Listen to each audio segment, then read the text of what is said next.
Hello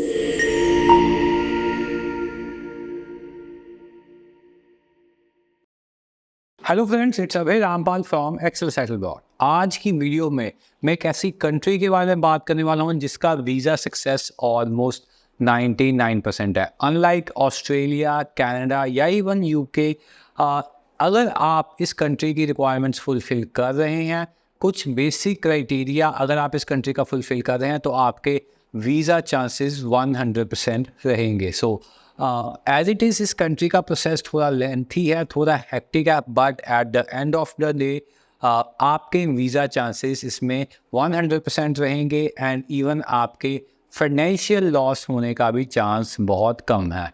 सो मैं जिस country के बारे में बात करने लगा हूँ, दैट इज़ न्यूजीलैंड। न्यूजीलैंड के स्टडी वीज़ा के बारे में मैं इस वीडियो में कुछ की पॉइंट्स बताऊंगा, जिससे आपको आइडिया हो जाएगा कि आप न्यूजीलैंड के स्टडी वीज़ा के लिए एलिजिबल हैं कि नहीं। इफ़ यस, आपको कौन सा इंटेक टारगेट करना चाहिए, एज सून एज पॉसिबल आपको कब अप्लाई करना चाहिए। मैं पहली बात क्लियर कर दूं कि न्यूजीलैंड में ट्यूशन फ़ीस कॉलेज की या यूनिवर्सिटी की तभी जाती है जब आपका AIP approval in principle from the embassy आ जाता है। सो फर्स्ट थिंग, आपका फ़ीस में कोई फाइनेंशियल लॉस हो ही नहीं सकता, क्योंकि आपकी फ़ीस ही आफ्टर वीज़ा जानी है, दैट्स इट। अगर आपसे एम्बेसी फ़ीस ही आफ्टर वीज़ा मांग रही है, सो कहीं लैक्स ऑफ मनी स्टूडेंट की सेव हो सकती है इसी फर्स्ट पॉइंट पे कि आपकी फ़ीस ही आफ्टर वीज़ा जाती है। सो जो नेक्स्ट चीज़ है, that is your embassy fees.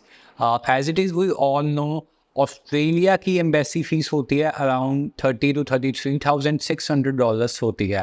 अगर मैं बात करूँ यूनाइटेड किंगडम की, तो बेसिक एम्बेसी फ़ीस 37,000 होती है।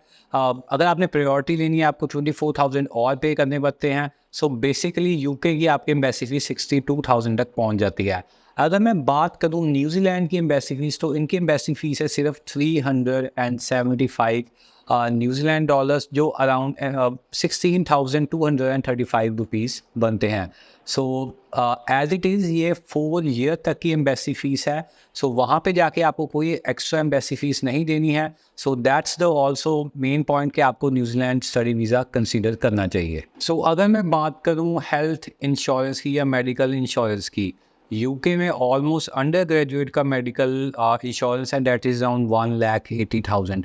ऑस्ट्रेलिया में यू ऑल नो 1 लाख से लेके अराउंड 1 पॉइंट लैक्स तक स्टूडेंट का मेडिकल इंश्योरेंस जाता है। सो बट इन न्यूजीलैंड आपका इंश्योरेंस आपकी ट्यूशन फ़ीस के अंदर ही इंक्लूड होता है।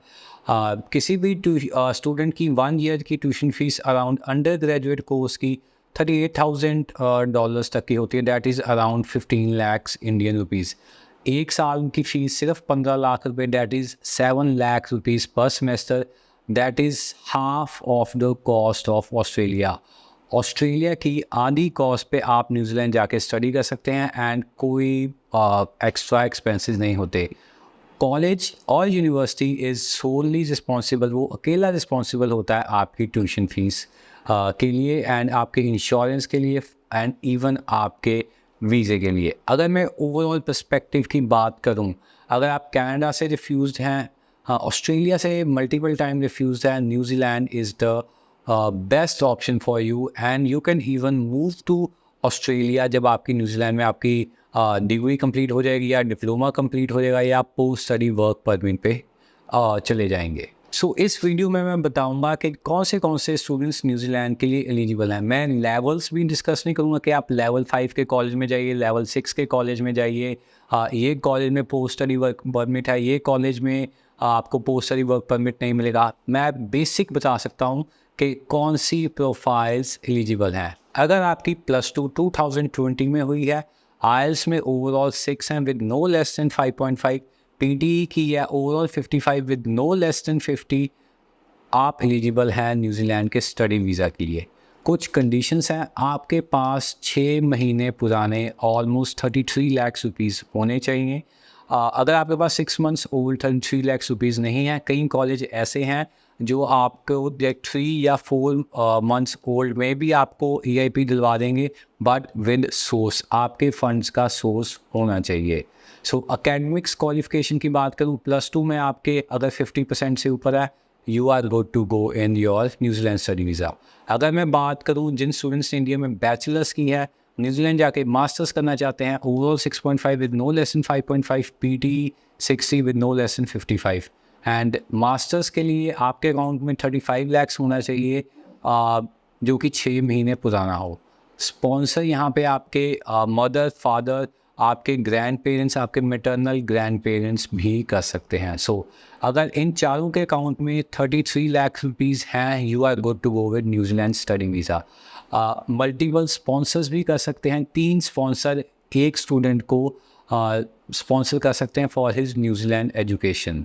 सो अगर आपके पास फंड्स हैं, +2 आपने 2020 में की है, ग्रेजुएशन 2017 या 18 में की है, you are good to go with New Zealand study visa. अब मेरी उन स्टूडेंट्स से रिक्वेस्ट है जिनके बैंड्स कम हैं या जिनके एकेडमिक्स कम हैं, ऑस्ट्रेलिया देख रहे हैं, पंजाब एंड हरियाणा से हैं, प्लीज़ आप लोगों को मेरी तरफ से सजेशन है, आप कम एकेडमिक्स, कम आइल्स के साथ ऑस्ट्रेलिया ट्राई मत कीजिए। रिफ्यूज़ल ही लेंगे, फिर बाद में हमारे पास दूसरे कंसल्टेंट से स्टूडेंट्स रिफ्यूज़ होके आ जाते हैं और कहते हैं न्यूजीलैंड अप्लाई कर दो। न्यूजीलैंड में ऑस्ट्रेलिया रिफ्यूज़ का वीज़ा आ जाता है, बट हमको समझाना पड़ता है स्टूडेंट ने ऑस्ट्रेलिया अप्लाई क्यों किया था। एंड ऑस्ट्रेलिया एंड न्यूजीलैंड आपस में इमिग्रेशन हिस्ट्री शेयर करता है। सो प्लीज़ पंजाब हरियाणा के स्टूडेंट्स को स्पेशली आइल्स में अगर कम है, PT में कम है या अकेडमिक्स में कम है, गो विद न्यूजीलैंड, आप ऑस्ट्रेलिया ट्राई मत कीजिए।